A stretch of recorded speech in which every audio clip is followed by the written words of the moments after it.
Hello guys, welcome back to my YouTube channel, and in this video we will talk about cell cycle and cell division.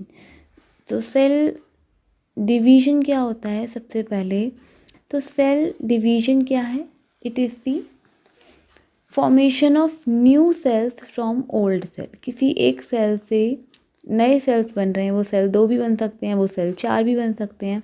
तो मतलब parent cell से, ये parent cell है और ये क्या होगा, उसके ऑफस्प्रिंग्स। तो पेरेंट सेल से ऑफस्प्रिंग सेल्स का बनना सेल डिवीजन कहलाता है, राइट। अब ये सेल डिवीजन दो टाइप से हो सकती है। सेल डिवीजन माइटोसिस हो सकती है, माइटोसिस, और सेल डिवीजन मियोसिस हो सकती है। इसका क्या मतलब हुआ? हम ह्यूमन बींग्स की बात कर रहे हैं, तो ह्यूमन बींग्स में सेल डिवीजन दो टाइप से होती है, माइटोसिस एंड मियोसिस। माइटोसिस वो सेल डिवीजन है जिसमें क्रोमोसोम का नंबर सेम रहता है। मतलब अगर सेल के पास 2n है तो अगर उससे जो भी सेल बनेगा उसके पास भी 2n ही आएगा, राइट। लेकिन मियोसिस वो डिवीजन है जहाँ पे क्रोमोसोम्स का नंबर हाफ हो जाता है। मतलब अगर सेल के पास 2n है तो उससे जो नया सेल बनने वाला है उसके पास केवल n आएगा। Clear up to this? इसके बारे में, माइटोसिस और मियोसिस के बारे में बात करने के लिए बहुत कुछ है। अभी अगर थोड़ा सा भी कन्फ्यूजन है तो कोई टेंशन लेने वाली बात नहीं है, हम इसको अलग से डिस्कस भी करेंगे कि माइटोसिस क्या है एंड मियोसिस क्या है।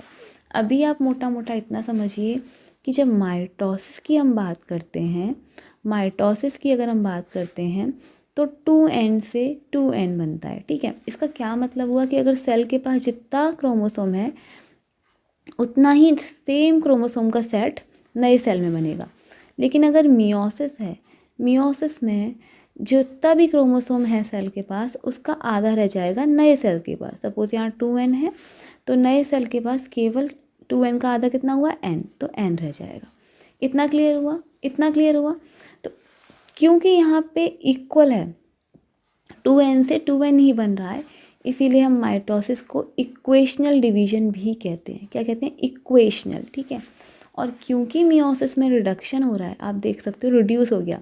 भाई 2 था ना, यहाँ पे 2n था, 2n से केवल n रह गया, यानी कि रिड्यूस हो रहा है। तो इसीलिए हम मियोसिस को रिडक्शनल डिवीजन भी कहते हैं। क्या बोल सकते हैं? Reductional division. क्लियर हो गया? सेल डिवीजन दो टाइप से है, माइटोसिस एंड मियोसिस। ये भी शॉर्ट में ही है, इसको हम और डिटेल में पढ़ेंगे अच्छे से। तो सेल डिवाइड क्यों करते हैं, ये क्वेश्चन बेसिक सा है जो दिमाग में आता होगा कि सेल डिवाइड कर क्यों रहे हैं। तो सेल डिवाइड कर सकते हैं for the growth of organism, right. भाई हम एक सेल से इतने बड़े हम ह्यूमन बीइंग तैयार हो गए, कैसे? क्योंकि वो सेल डिवाइड हुआ, फिर और सेल डिवाइड हुए। तो इस यानी कि किसी भी ऑर्गेनिज्म की ग्रोथ के लिए सेल डिवीजन ज़रूरी है, सेल का डिवाइड करना ज़रूरी है। या फिर किसी भी तरह के रिपेयर के लिए, रिप्लेसमेंट के लिए सेल डिवाइड करते हैं। फॉर एग्ज़ाम्पल, आपकी स्किन में ब्रेक डाउन हुआ, स्किन में चोट लगी, और चोट लगने की वजह से वहाँ के कुछ सेल्स जो हैं वहाँ से शेड ऑफ हो गए, और जिसकी वजह से वहाँ पे अब नई स्किन बन जाती है। नई स्किन क्यों बन पा रही है? क्योंकि वहाँ के जो सेल्स थे वो डिवाइड होकर वापस से उस स्किन को बना देते हैं। तो इसका मतलब सेल डिवीजन ज़रूरी है ग्रोथ के लिए, रिपेयर के लिए, मेंटेनेंस के लिए, राइट। तो आपको समझ में आ गया, थोड़ा बहुत सेल डिवीजन का आइडिया मिल गया। अच्छा, अब सेल डिवाइड करते वक्त एक पर्टिकुलर साइकिल को फॉलो करता है, उस साइकिल को बोलते हैं सेल साइकिल। क्लियर हुआ? सेल डिवाइड करते वक्त एक पर्टिकुलर पैटर्न को फॉलो करेगा, सीक्वेंस ऑफ इवेंट्स होंगे, तो उस एक साइक्लिक इवेंट्स रहेंगे, उस साइकिल को बोलेंगे सेल साइकिल। इतना क्लियर हुआ? तो ये सेल साइकिल बेसिकली, ये सेल साइकिल जो होती है इसके दो फेज़ होते हैं। अगर ब्रॉडली देखा जाए, मतलब मोटा मोटा देखा जाए, तो इसके दो फेज़ होते हैं, एक इंटरफेस और एक एम फेज़। एम फेज़ मतलब माइटोसिस फेज़, राइट। और आई फेज़ भी बोलते हैं इंटरफेस को। तो इंटरफेस एंड एम फेज़। तो सेल साइकिल में बेसिकली दो फेज़ हैं, इंटरफेस एंड एम फेज़। अब इंटरफेस में अगेन, जो इंटरफेस है उसमें अगेन 3 फेज़ हैं, G1, S and G2। Clear. अभी इसके अंदर भी हम पढ़ेंगे, लेकिन अभी आप जो है ऊपर ऊपर से समझिए, सिंप्लीफाइड वे में समझिए कि इंटरफेस है, इंटरफेस के भी 3 फेज हैं, G1, S and G2। Clear, इतना क्लियर। अभी अंदर हम इसके डिटेल्स पढ़ेंगे, so don't worry about the details. उसके बाद माइटोसिस, इसी तरीके से एम फेज है यानी कि माइटोसिस फेज। माइटोसिस के भी 4 फेज हैं, 4 फेज हैं, prophase, metaphase, anaphase and telophase. ठीक है, तो इस डायग्राम में अभी मैं आपको दिखाऊंगी, ये जो मैंने सब कुछ लिखा है ये सब इस डायग्राम में अवेलेबल है। तो इसकी एक ट्रिक भी होती है, ट्रिक है PMAT, है ना, प्राइम मिनिस्टर एट तेलंगाना। तो इसी सीक्वेंस में याद करना है एम फेज आपको, पहले प्रोफेज आएगा, उसके बाद मेटाफेज, उसके बाद एनाफेज, उसके बाद टीलोफेज। इसी सीक्वेंस में ही याद रखना है, अदरवाइज रॉन्ग हो जाएगा। इतना क्लियर हुआ। सो आप देख सकते हो यहाँ पे सिंपल सी एक सेल साइकिल दिखाई गई है। ये हो गया हमारा इंटरफेस, ये हो गया हमारा इंटरफेस। इंटरफेस मैंने बताया था 3 फेज में डिवाइड है, G1, S एंड G2। तो देखो यहाँ पे इंटरफेस 3 फेज में डिवाइड हो रहा है, G1 में, S में एंड G2 में। ठीक है, इंटरफेस के अलावा दूसरा फेज कौन सा था, माइटोसिस। सेल साइकिल के 2 फेज हैं, इंटरफेस तो हमने देख लिया, ये पूरा इंटरफेस है, ये इंटरफेस हमने देख लिया पूरा, और इसके ये इंटरफेस अगेन 3 पार्ट में डिवाइड है, वो भी देख लिया। अब एक एम फेज की बात की थी हमने, तो ये है हमारा एम फेज, माइटोटिक फेज। इस माइटोटिक फेज के अपने 4 सब फेजेस हैं, जिसमें कि हमने बात की थी प्रोफेज, ये देखो, metaphase, anaphase, telophase and cytokinesis. Cytokinesis का मतलब होता है division of cell. So cytokinesis किसी किसी बुक में टीलोफेज के अंदर दे रखी होती है कि टीलोफेज के अंदर ही साइटोकाइनेसिस होती है, किसी किसी बुक में ये दे रखा होता है कि एक्चुअली साइटोकाइनेसिस टीलोफेज के जस्ट बाद होती है, तुरंत बाद, टीलोफेज के तुरंत बाद साइटोकाइनेसिस हो जाती है। तो किसी किसी बुक में साइटोकाइनेसिस को ही टीलोफेज में बताया गया है, और किसी किसी बुक में साइटोकाइनेसिस को सेपरेटली बताया गया है, टीलोफेज के बाद बताया गया है। तो कंफ्यूज नहीं होना है। अब हम एक एक करके फेज देखेंगे। क्लियर।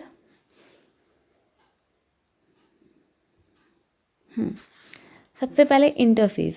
इंटरफेस में G1 होता है, S होता है, G2 होता है। इतना तो हम पहले ही पढ़ चुके हैं, यहाँ तक तो मैं पहले ही क्लियर है, राइट। तो आप देख सकते हो इंटरफेस G1 फेज में डिवाइड है, S फेज, S मतलब सिंथेसिस।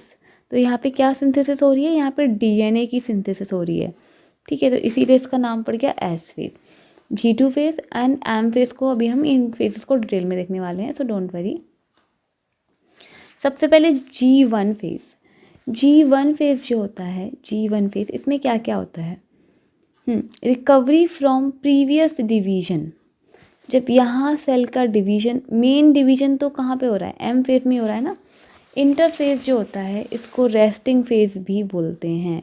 यहाँ पे सेल रेस्ट करता है, सेल का काम है यहाँ पे अपने आप को तैयार करना, सेल डिवीजन के लिए अपने आप को तैयार करना, खा पी के मोटा कर लेना, अपने अंदर प्रोटीन्स डेवलप कर लेना, है ना, जिससे कि जब एम फेज आए तो वो अपने आप को डिवाइड करने के लायक हो। ठीक है, तो यहाँ पे रिकवरी हुई फ्रॉम प्रीवियस डिवीजन, डिवीजन के बाद अब यहाँ G1 में आ गया। Cell double its organelle. Cell, जब आपने सेल पढ़ा होगा तो सेल के अंदर आपने पढ़ा होगा काफ़ी सारी ऑर्गेनेलीज होती हैं, जैसे कि राइबोसोम, लाइसोसोम्स, है ना, गोल्गी बॉडी, माइटोकॉन्ड्रिया। तो यहाँ पे G1 फेज में ऑर्गेनेलीज डबल हो जाएंगी। ऑर्गेनेलीज डबल होने के बाद सेल अपने आप को साइज़ में ग्रो कर लेगा, साइज़ में ग्रो कर लेगा, और क्या करेगा, accumulate raw material for DNA synthesis. क्योंकि S फेज में सिंथेसिस होनी है DNA की, DNA बनना है S फेज में, तो भाई DNA बनाने के लिए जो जो सामान चाहिए वो भी तो तैयार करना होगा ना। तो G1 फेज में तैयारियां शुरू हो जाती हैं कि DNA बनाने के लिए जो जो प्रोटीन्स चाहिए, जो जो रॉ मटेरियल चाहिए, वो इकट्ठा कर लेता है सेल G1 फेज में। क्लियर। और बाकी की चीज़ें, ये सारी चीज़ें होती हैं G1 फेज में। Clear up to this. Next S phase. S मतलब कि सिंथेसिस ऑफ DNA। तो हम पहले ही बता चुके हैं कि यहाँ पे DNA सिंथेसिस होगी, यानी कि DNA रेप्लिकेशन होगा। रेप्लिकेशन और synthesis both are same thing, क्योंकि यहाँ पे डीएनए रेप्लिकेट होके देखो इस तरीके से एक डीएनए था ये, और क्योंकि यहाँ पे अब 2 डीएनए बन चुके हैं, यानी कि डीएनए का रेप्लिकेशन हो गया, डीएनए अपनी अपनी कॉपी बना ली, डीएनए ने अपने आप को सिंथेसाइज कर लिया। तो यहाँ से इसीलिए इसको बोलते हैं एस फेज। तो protein associated with DNA are synthesise. तो यहाँ पे प्रोटीन्स एसोसिएटेड विद डीएनए, जो भी डीएनए से जुड़े हुए प्रोटीन्स हैं वो भी बन जाते हैं, ठीक है। डीएनए रेप्लिकेशन हो जाता है एस फेज में। क्लियर हो गया। Next G2 phase. G2 phase में क्या होता है? Between DNA replication and onset of mitosis. पहली बार G2 फेज कहाँ आता है? तो ये था हमारा एस फेज जहाँ पे डीएनए रेप्लिकेट हुआ, और ये एम फेज जहाँ पे माइटोसिस हो रही है। तो ये एस फेज और ऑनसेट ऑफ माइटोसिस, मतलब माइटोसिस शुरू होने से पहले, और एस फेज और माइटोसिस शुरू होने से पहले का जो फेज़ है, बीच का जो फेज़ है, वो है G2 फेज, ठीक है। G2 फेज कहाँ पे होता है? बिटवीन डीएनए रेप्लिकेशन, क्योंकि डीएनए रेप्लिकेशन कहाँ हो रहा था? यहाँ हो रहा था। And onset of mitosis, onset यहाँ से शुरू है, तो इस जो बीच का है वो है G2 फेज। क्लियर हुआ इतना? Then cell synthesise proteins necessary for division. अब क्या होना है? क्योंकि G2 के बाद डिवीजन होना है, तो इसीलिए यहाँ पे सेल जितने भी प्रोटीन्स वगैरह चाहिए होंगे डिवीजन के टाइम पे, उनको सिंथेसाइज कर लेता है, राइट। तो ओवरऑल क्या समझ में आया कि इंटरफेस जो है उसके अपने 3 फेजेस हैं, G1, S and G2। G1 में ऑर्गेनेलीज अपने आप को डुप्लीकेट कर रही हैं, S में डीएनए सिंथेसिस हो रही है, G2 में अगेंस्ट जो प्रोटीन्स वगैरह चाहिए वो सारे तैयार कर रहा है cell for the cell division. Clear हो गया। अब कुछ सेल्स ऐसे होते हैं जिनको डिवाइड नहीं करना होता। फॉर एग्ज़ाम्पल आपके न्यूरॉन्स है ना, CNS के जो सेल्स हैं, या फिर आपके हार्ट सेल्स।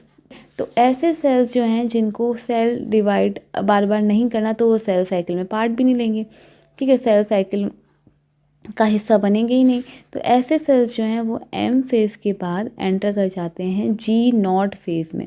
G0 फेज़ में जो भी सेल एंटर करेगा वो डिवाइड नहीं करेगा, क्योंकि ये है आपका क्विसेंट फेज़, ठीक है। क्विसेंट फेज़ में जो भी सेल एंटर करता है वो सेल्स होते हैं जिन्हें परमानेंटली अब नॉन डिवाइडेबल सेल्स हैं वो, ठीक है।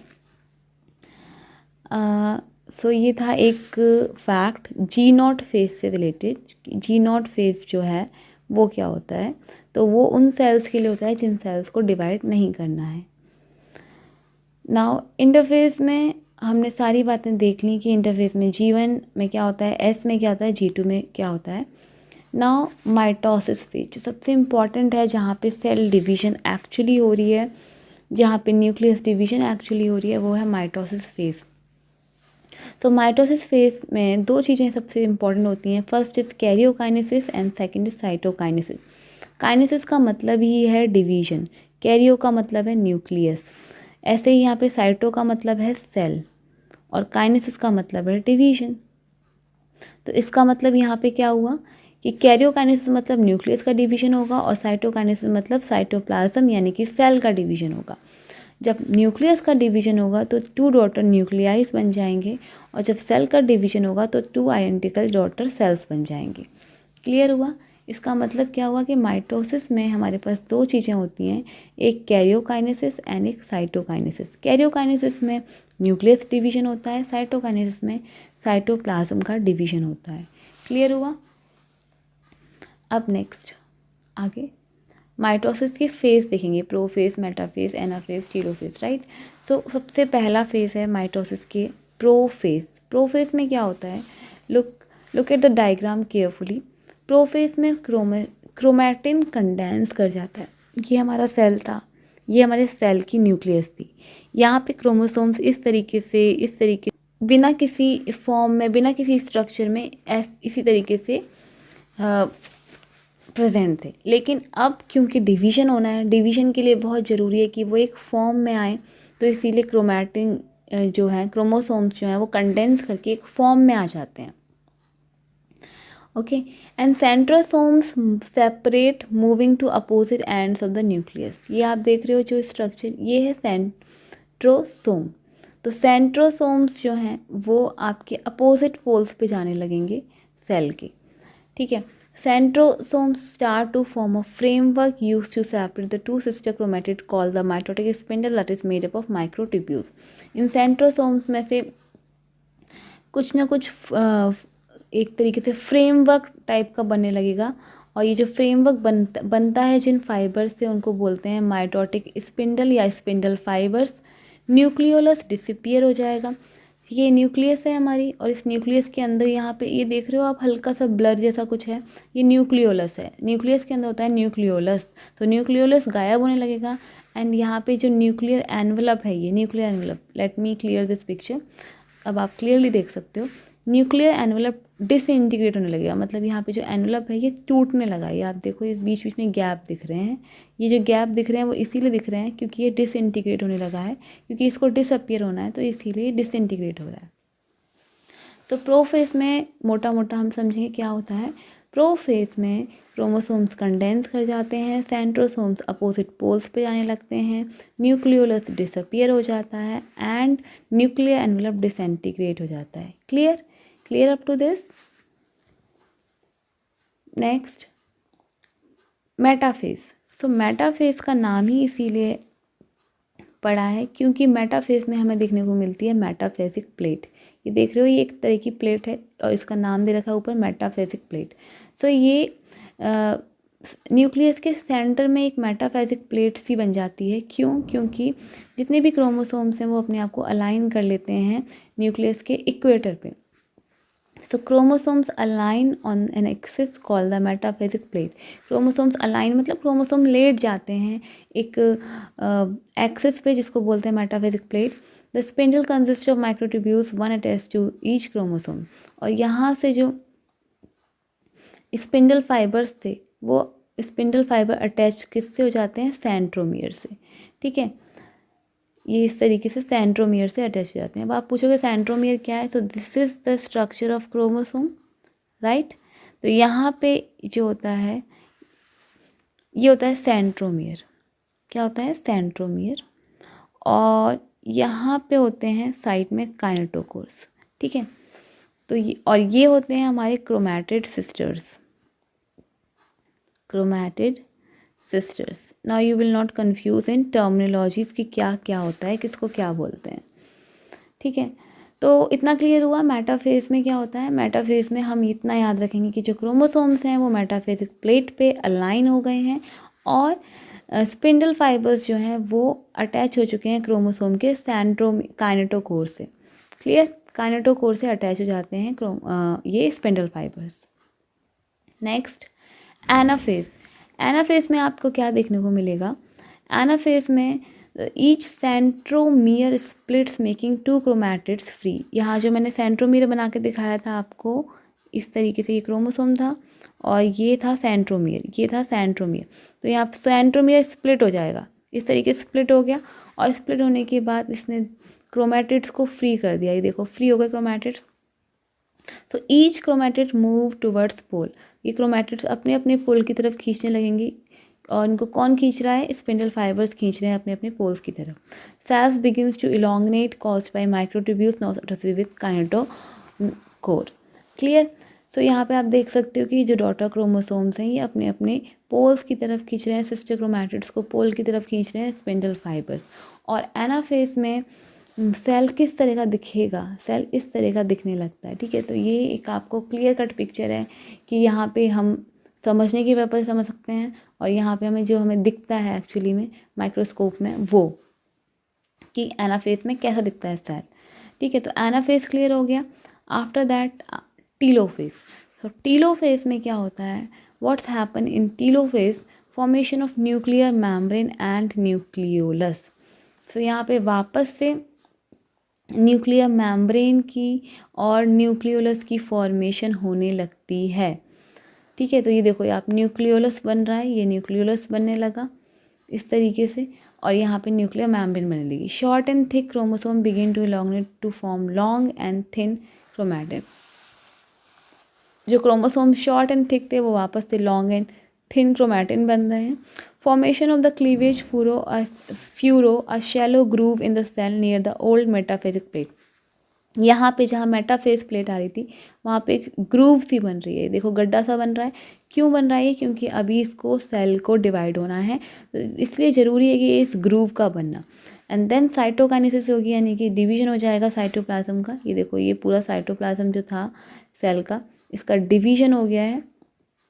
लेट मी सी, ये पहले पूरा एक सेल था राइट, लेकिन यहाँ पे फ्यूरो बनी, फ्यूरो बनने की वजह से ये डिवीजन हो गया साइटोप्लाज्म का, करेक्ट। सो यहाँ पे डिवीजन हो जाता है साइटोप्लाज्म का। तो आपने देखा टीलोफेज में क्या क्या देखने को मिलता है। टीलोफेज में हम देख सकते हैं न्यूक्लियोलस दिख रहा है, न्यूक्लियर मेम्ब्रेन वापस से फॉर्म हो रही है, ठीक है, और क्लीवेज फ्यूरो बन रही है, और फाइनली साइटोकाइनेसिस हो रही है। तो ये हो गया आपका टीलोफेज, जिसमें कैरियोकाइनेसिस होती है एंड साइटोकाइनेसिस होती है। सो फाइनल रिजल्ट क्या आया माइटोसिस की वजह से? माइटोसिस की वजह से क्या हुआ? फाइनली टीलोफेज के बाद 2 सेल्स बन गए। एक सेल था पहले, उसके 2 सेल बन गए, है ना। सो हमारे पास 2 डॉटर न्यूक्लियाइस आ गई, और हर एक के पास, हर एक सेल में सेम क्रोमोसोम नंबर है जो कि पेरेंट सेल के पास था। यानी कि अगर ये पेरेंट सेल था, इसके पास 2n था, तो यहाँ पे भी 2n गया है और यहाँ पे भी 2n गया है। ये आप देख सकते हो, उन्होंने ये बनाया भी है इस चीज़ को, ठीक है। यानी कि जेनेटिकली आइडेंटिकल सेल्स तैयार हो चुके हैं to each other and the parent cell. जो पेरेंट सेल से बिल्कुल जेनेटिकली आइडेंटिकल सेल्स हैं, जो आपस में भी आइडेंटिकल हैं और पेरेंट सेल से भी आइडेंटिकल हैं, इस तरीके के सेल्स तैयार हो चुके हैं। 2 कॉपीज़ बन चुकी हैं। एक सेल था, एक सेल की 2 कॉपीज़ बन चुकी हैं, और इन दोनों कॉपीज़ का जो जेनेटिक मटेरियल है वो बिल्कुल सेम और आइडेंटिकल है, एक दूसरे से भी और अपने पेरेंट से भी, राइट। तो ये है रिजल्ट ऑफ माइटोसिस। तो ये हो गया आपका माइटोसिस क्लियर। सेल साइकिल क्या होता है, सेल डिवीजन क्या होता है, और इस आई होप आपको ये सब समझ में आया होगा। और कोई भी डाउट है तो आप हमें फ्रीली कमेंट सेक्शन में ज़रूर से पूछें। You are very much welcome to ask any kind of doubt. और आप हमें पर्सनली भी टेलीग्राम पे ज्वाइन कर सकते हैं, जहाँ पे हमारे पास हैं different type of groups according to your classes. So वहाँ पे आपको हर तरह की PDF, बुक्स, नोट्स ये सब अवेलेबल होते हैं, तो वहाँ से आप इसका एडवांटेज ले सकते हैं। इसके अलावा अगर आपको ये वीडियो पसंद आया हो तो आप हमारे चैनल को सब्सक्राइब कर सकते हैं, और इस तरह के और वीडियोस देखने के लिए हमारे साथ बने रह सकते हैं। Thank you and have a good day.